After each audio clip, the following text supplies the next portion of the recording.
पत्रिका को उन्होंने भगवान शिव के पास भेजा। पर्वतराज के बहुत से आत्मीय जन प्रसन्न मन से नाना प्रकार की सामग्रियां लेकर वहां गए।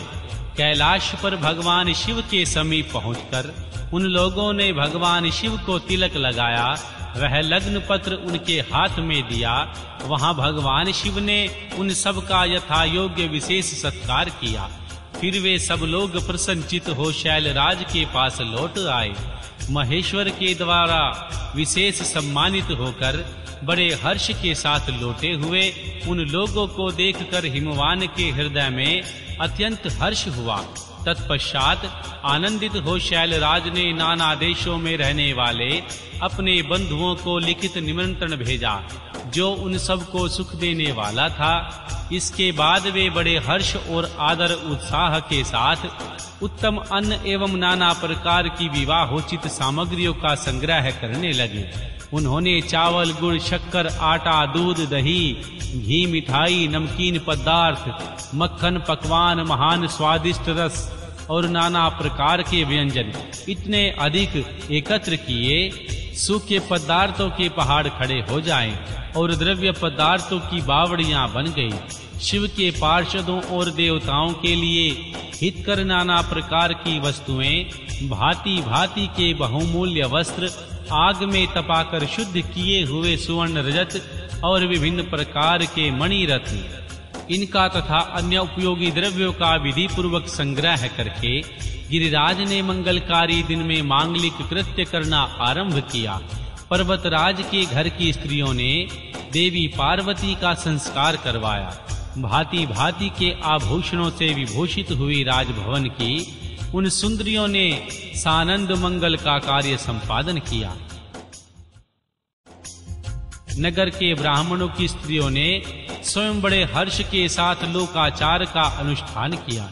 उनमें मंगल पूर्वक भांति भांति के उत्सव मनाए। हर्ष भरे हृदय से उत्तम मंगलाचार का संपादन करके हिमालय भी सर्वथा भवेन बड़े प्रसन्न हुए और अपने निमंत्रित बंधु जनों के आगमन की उत्सुकता पूर्वक प्रतीक्षा करने लगे। इसी बीच में उनके निमंत्रित बंधु बांधव आने लगे। देवताओं के निवास भूत गिरिराज सुमेरु दिव्य रूप धारण करके नाना प्रकार की मणियों तथा महारत्नों को यत्न पूर्वक साथ ले अपने स्त्री पुत्रों के साथ हिमालय के घर आए। मंदराचल, अस्ताचल, उदय आंचल, मलय दादुर, निषाद गंध मदान, कारवीर महेंद्र, परियात्र क्रोच, पुरुषोत्तम शैल, नील त्रिकूट, चित्रकूट, वेकट श्रीशैल, गोकामुख नारद, विंध्य कलंजर कैलाश तथा अन्य पर्वत दिव्य रूप धारण करके अपने स्त्री पुत्रों के साथ बहुत सी भेंट सामग्री ले उपस्थित हुए। दूसरे द्वीपों में जहां-जहां भी जो पर्वत हैं, वे सब के सब हिमालय के घर पधारे। शिवा और भगवान शिव का विवाह है, यह जानकर सबने बड़ी प्रसन्नता के साथ वहां पदार्पण किया। शोणभद्र आदि नाद और संपूर्ण नदियां दिव्य नर नारियों के रूप धारण करके नाना प्रकार के अलंकारों से अलंकृत हो शिव और पार्वती का विवाह देखने के लिए आए।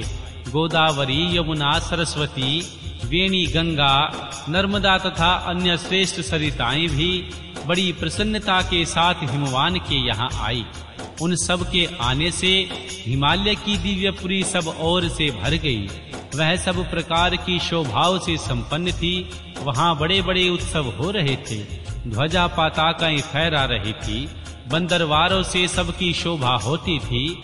चारों ओर चंदोवे से तने से होने से वहां सूर्य का दर्शन नहीं होता था। भांति भांति की नीली पीली आदि प्रभा उस पुरी की शोभा बढ़ाती थी।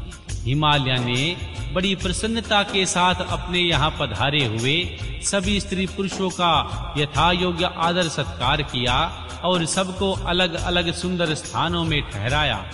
अनेकानेक उपयुक्त सामग्री देकर सबको पूर्ण संतुष्ट किया। मुनि श्रेष्ठ तदनंतर शैलराज हिमवान ने प्रसन्न हो महान उत्सव से परिपूर्ण अपने नगर को विचित्र रीति से सजाना आरंभ किया। सड़कों को झाड़ बुहार कर उन पर छिड़काव कराया। उन्हें महत्वपूर्ण साधनों से सुसज्जित एवं शोभित किया। प्रत्येक घर के दरवाजे पर केले आदि मांगलिक वृक्ष लगवाए, उन्हें मांगलिक द्रव्यों से संयुक्त किया। आंगन को केले के खंभों से सजवाया। रेशम की डेरों में आम के पल्लव बांधकर बंदरवारे बनवाई गई और उन्हें उन खंभों के चारों ओर लगवा दिया गया। मालती के फूलों की मालाएं उस आंगन के सब ओर लटका दी गई। सुंदर तोरणों से वह आंगन का भाग अत्यंत प्रकाशमान जान पड़ता था। चारों दिशाओं में मंगल सूचक शुभ द्रव्य रखे गए, जो उस प्रणांग की शोभा बढ़ा रहे थे। इस प्रकार अत्यंत प्रसन्नता से भरे हुए गिरिराज हिमवान ने महान प्रभावशाली गर्ग मुनि को आगे करके अपनी पुत्री के लिए प्रस्तुत करने योग्य सारा उत्तम मंगल कार्य संपन्न किया। उन्होंने विश्वकर्मा को बुलाकर आदर पूर्वक एक मंडप बनवाया, जिसका विस्तार बहुत अधिक था। वेदी आदि के कारण वह मंडप बहुत मनोहर जान पड़ता था। देवऋषि, वह मंडप कई योजन विस्तृत था। अनेक शुभ लक्षणों से युक्त तथा नाना प्रकार के आश्चर्यों से परिपूर्ण था। वहां स्थावर और जगम सभी वस्तुएं कृत्रिम बनाई गई थी, परंतु असली वस्तुओं के समान प्रतीत होती थी। उनमें उस मंडप की मनोहारता बढ़ गई थी। वहां सब और ऐसी अद्भुत वस्तुएं थी जो उस मंडप का सर्वस्व जान पड़ती थी। नाना प्रकार की निराली वस्तुओं का चमत्कार वहां छा रहा था। वहां की स्थावर वस्तुओं में जगम और जगम वस्तुओं से स्थावर पराजित हो रहे थे, अर्थात वे एक दूसरे से बढ़कर शोभाशाली और चमत्कार पूर्ण दिखाई देते थे। उस मंडप की स्थल भूमि जल से पराजित हो रही थी, अर्थात चतुर से चतुर मनुष्य भी यह नहीं जान पाते थे इसमें कहाँ जल है और कहाँ थल। कहीं कृत्रिम सिंह बने थे और कहीं सरसों की पंक्तियां, कहीं बनावटी मोर थे जो अपनी सुंदरता से मन को मोह लेते थे। कहीं कृत्रिम स्त्रियां थी जो पुरुषों के साथ नृत्य करती हुई देखी जाती थी। वे कृत्रिम होने पर भी सब लोगों की ओर देखती थी और उनके मन को मोह में डाल देती थी। उसी विधि से मनोहर द्वारपाल बने थे, जो स्थावर होने पर भी जगमों के समान जान पड़ते थे। वे अपने हाथों से धनुष उठाकर उन्हें खींचते देखे जाते थे। द्वार पर कृत्रिम महालक्ष्मी खड़ी थी, जिनकी रचना अद्भुत थी। वह समस्त शुभ लक्षणों से युक्त दिखाई देती थी। उन्हें देखकर ऐसा जान पड़ता था मानो क्षीर सागर से साक्षात लक्ष्मी ही आ गई हो। उस मंडप में स्थान स्थान पर सजे सजाए कृत्रिम हाथी खड़े किए गए थे, जो असली हाथियों के ही समान प्रतीत होते थे।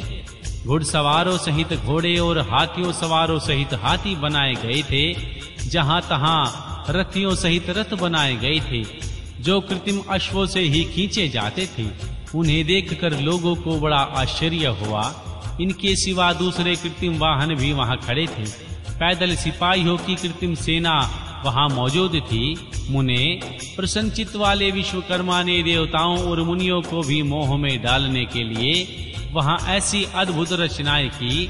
मंडप के सबसे आगे फाटक पर कृत्रिम नंदी खड़ा था, जो शुद्ध स्फटिक मणि के समान उज्जवल कांति से सुशोभित था। भगवान शिव के वाहन नंदी की जैसी आकृति है, ठीक वैसी ही वह भी थी।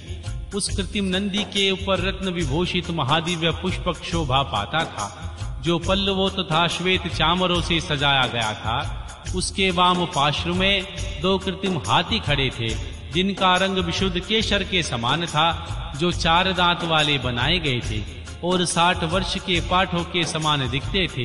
वे परस्पर स्नेह से प्रतीत होते थे। उनमें बड़ी चमक थी।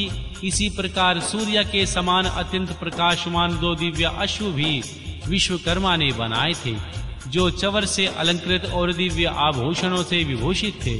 श्रेष्ठ रत्नमय आभूषणों से संपन्न कवचधारी लोकपाल तथा संपूर्ण देवता भी वहां विश्वकर्मा द्वारा रचे गए थे, जो ठीक उन्हीं लोकपालों और देवताओं से मिलते जुलते थे। इसी तरह भृगु आदि समस्त तपोवन ऋषि, अनन्य उपदेवता और सिद्ध भी उनके द्वारा वहां निर्मित थे।